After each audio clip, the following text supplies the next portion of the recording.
Halo, Assalamualaikum warahmatullahi wabarakatuh. Selamat datang rekan-rekan sekalian. Pada video pembelajaran kali ini kita akan membahas mengenai aktivitas perbankan. Di mana kita tahu bahwa aktivitas perbankan itu banyak ya, tapi salah satunya di sini yang akan kita bahas terkait dengan manajemen perkreditan. Nah, manajemen perkreditan ini merupakan pengelolaan kredit, bagaimana mengelola suatu kredit yang dijalankan oleh bank, meliputi baik itu pada kegiatan perencanaan, pengorganisasian, pelaksanaan, dan pengawasan sehingga kredit tersebut berjalan dengan baik sesuai dengan kesepakatan antara pihak bank dengan debitur. Nah, di sini kita akan mempelajari juga terkait dengan unsur kredit. Ada beberapa unsur kredit yang akan kita pelajari. Nah, di sini salah satunya itu adalah adanya kreditur. Nah, ini kita akan sering menggunakan istilah ini. Jadi harus terbiasa ya. Kreditur ini adalah pihak yang memiliki uang, ataupun pihak yang memiliki barang, jasa, yang dipinjamkan kepada pihak lain dengan harapan di mana nanti hasil pinjaman itu akan diperoleh keuntungan dalam bentuk interest atau bunga ya, sebagai balas jasa dari utang, barang, ataupun jasa yang telah dipinjamkan tersebut. Nah, jadi intinya adalah pihak yang memiliki uh, uang, barang, jasa ya, bisa dalam bentuk badan ataupun individu. Nah, kemudian yang kedua di sini adalah debitur.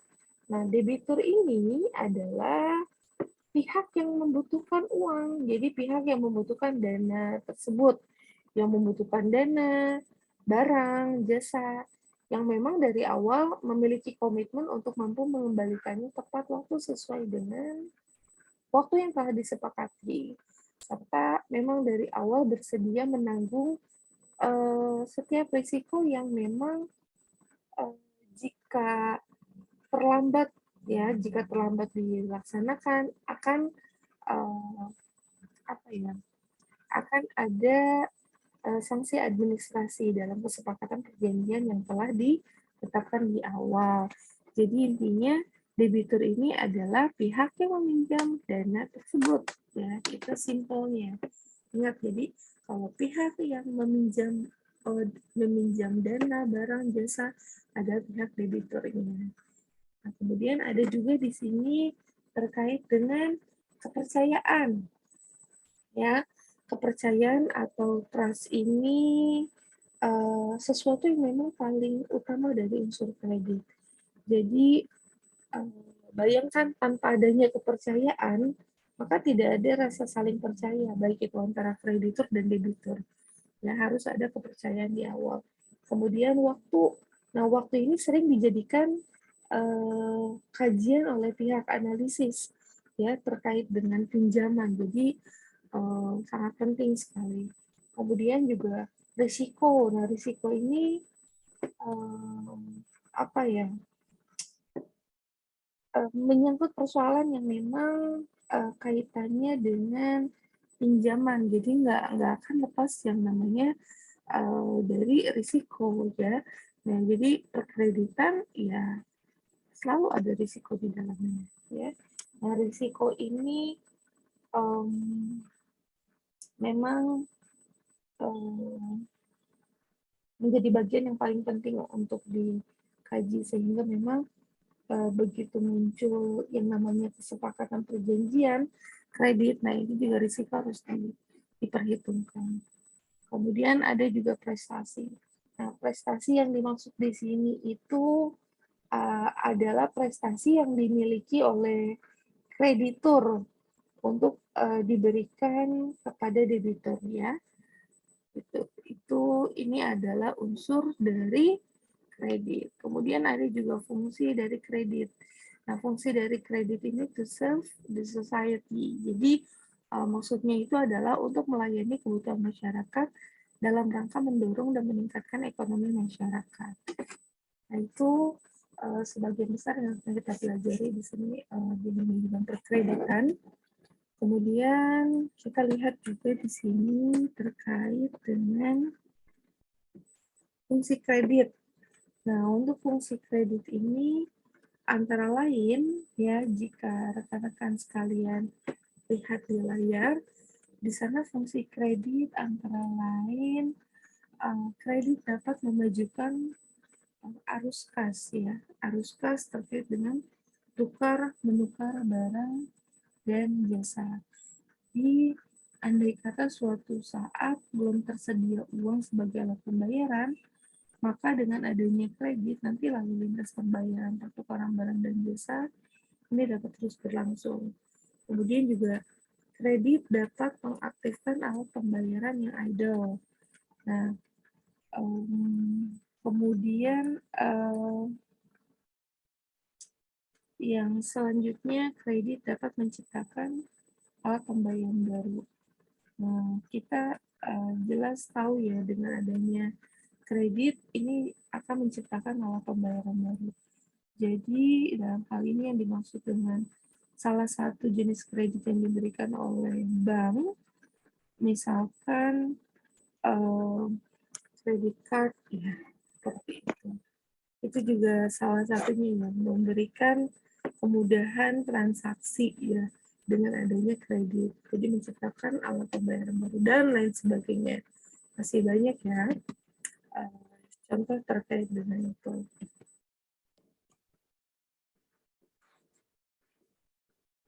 Nah, selanjutnya kita juga dapat mengaktifkan dan meningkatkan manfaat potensi-potensi ekonomi yang ada terkait dengan kredit tersebut.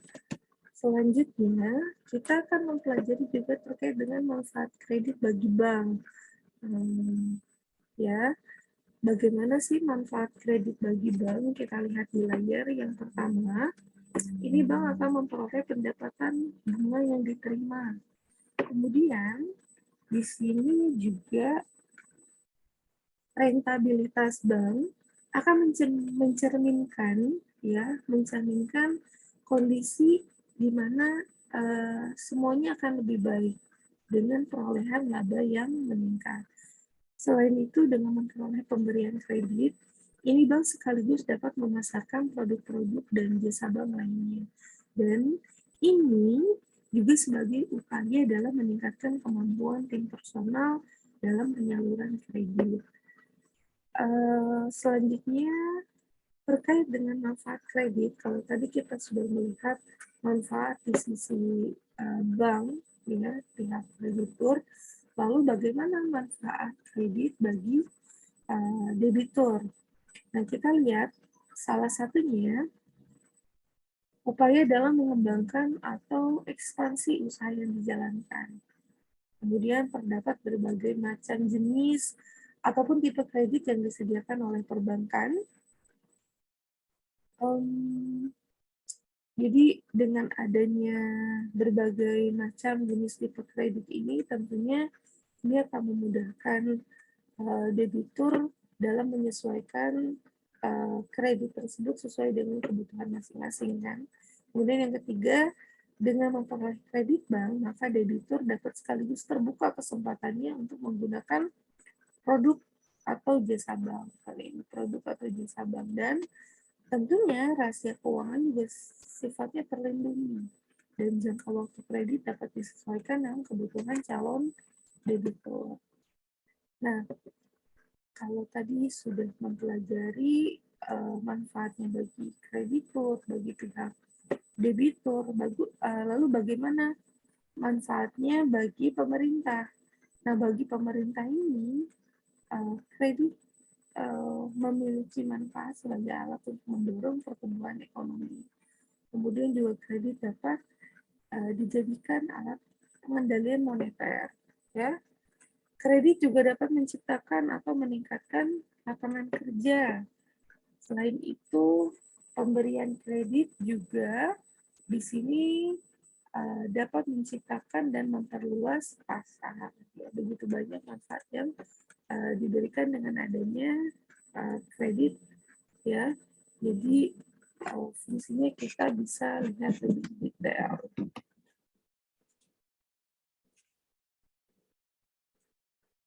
Nah, kredit menurut kualitas atau kolektibilitas di sini dibagi menjadi beberapa pengelompokan ya. Jadi ada kredit lancar dalam perhatian khusus, kredit kurang lancar, dan kredit yang diragukan, di mana jenis kredit menurut tujuan dan penggunaannya, jenis kredit menurut kualitas atau kolektibilitasnya tadi, seperti yang telah disampaikan, ya. Bagaimana sih penjelasannya terkait dengan tadi yang telah disampaikan, yaitu mengenai kredit menurut kualitas atau kolektibilitasnya. Pasti yang jadi pertanyaan bagi rekan-rekan sekalian, apa itu kolektibilitas? Nah, kita akan lihat di sini. Jadi kolektibilitas ini adalah klasifikasi kualitas kredit berdasarkan faktor penilaian prospek usaha. Ya, jadi bagaimana sih kinerja debitur dan kemampuannya dalam membayar, baik itu membayar kewajiban pokok, bunga, dan juga biaya-biaya lainnya. Nah, kredit menurut kualitas atau kolektibilitas ini, tadi yang pertama itu adalah kolektibilitas satu, yaitu lancar. Nah, disebut lancar apabila debitur membayar pokok dan bunga tepat waktu. Jadi tidak ada tunggakan sama sekali, sesuai dengan persyaratan kredit yang telah disepakati di awal. Kemudian ada juga kolektibilitas dua, yang tadi yaitu dalam perhatian khusus, di mana kondisi ini terjadi apabila debitur itu menunggak pembayaran pokok dan juga bunga antara 1 sampai dengan 90 hari. Ada juga kolektibilitas 3, yaitu kurang lancar yang tadi telah disampaikan. Nah, kondisi ini terjadi apabila debitur menunggak pembayaran pokok dan bunga itu antara 91 sampai dengan 120 hari. Dan ada kolektibilitas 4 atau diragukan, ini apabila debitur menunggak pembayaran pokok dan bunga antara 121 sampai dengan 180 hari, dan kolektibilitas 5 atau tadi kredit macet, ya, kredit macet. Kolektibilitas ini terjadi, pengelompokan terjadi apabila debitur menunggak pembayaran pokok dan atau bunga lebih dari 180 hari, yaitu kredit menurut kualitas atau kolektibilitasnya. Kita juga di sini akan mempelajari terkait dengan jenis kredit menurut tujuan penggunaannya. Antara lain ada kredit konsumtif, kredit produktif, kredit likuiditas. Ya, kredit konsumtif ini, jadi ini adalah kredit yang digunakan untuk membiayai pembelian barang-barang atau jasa yang memang dapat memberikan kepuasan langsung terhadap kebutuhan manusia. Contohnya, ya, kredit untuk membeli kendaraan yang sifatnya konsumtif dan lain sebagainya. Nah, ada juga kredit produktif, ya.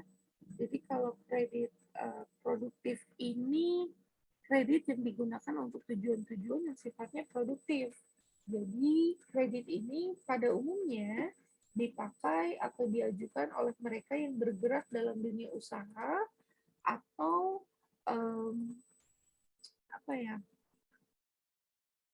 mereka yang memang mempunyai bisnis dan membutuhkan dana dalam usahanya untuk berekspansi atau mengembangkan bisnis yang tujuannya untuk meningkatkan usaha yang dijalankan, ya.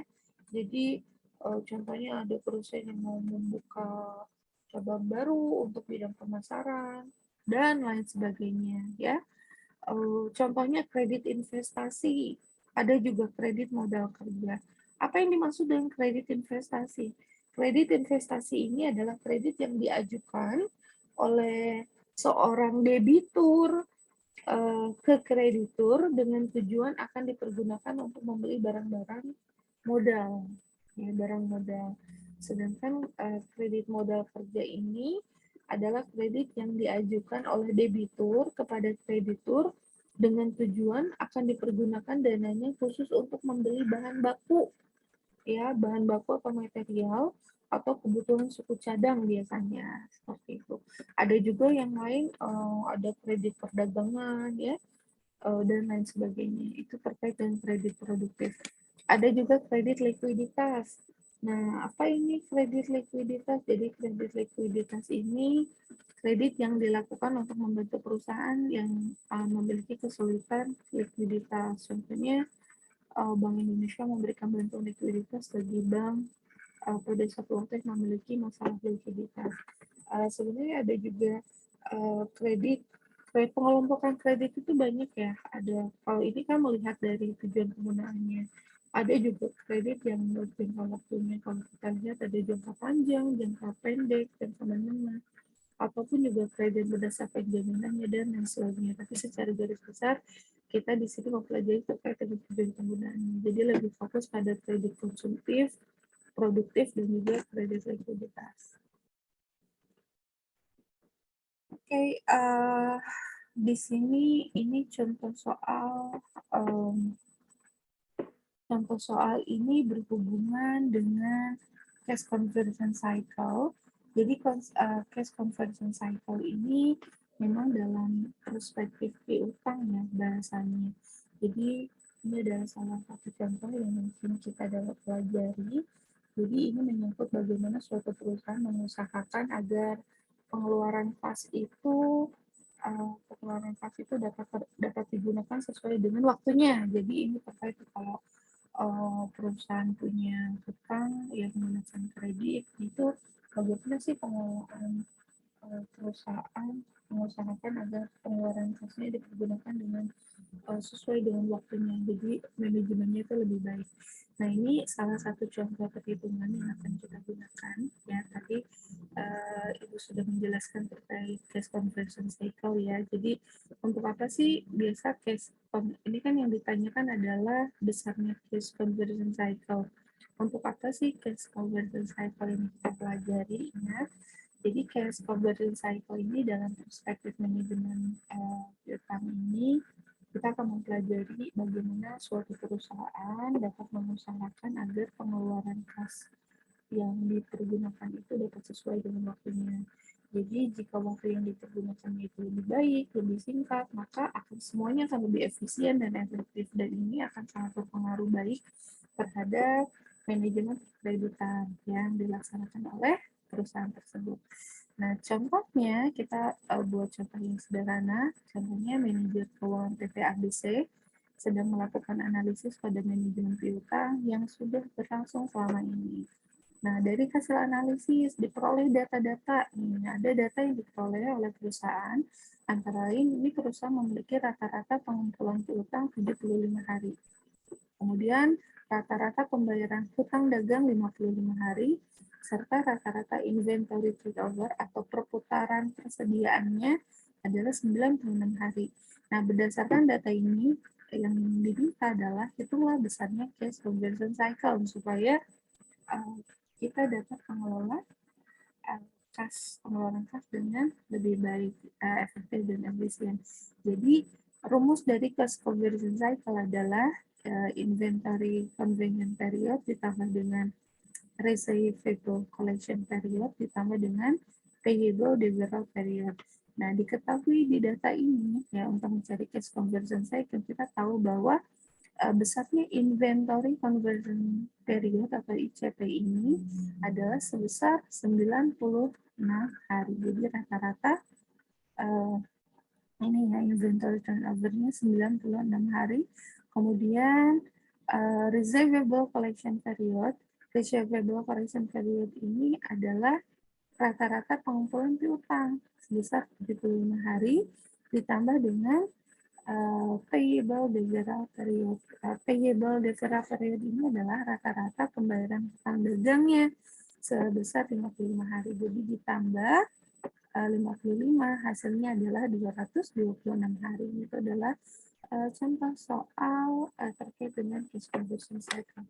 Oke, mungkin sampai sekian materi yang dapat saya berikan. Semoga bermanfaat apa yang dapat Ibu sampaikan.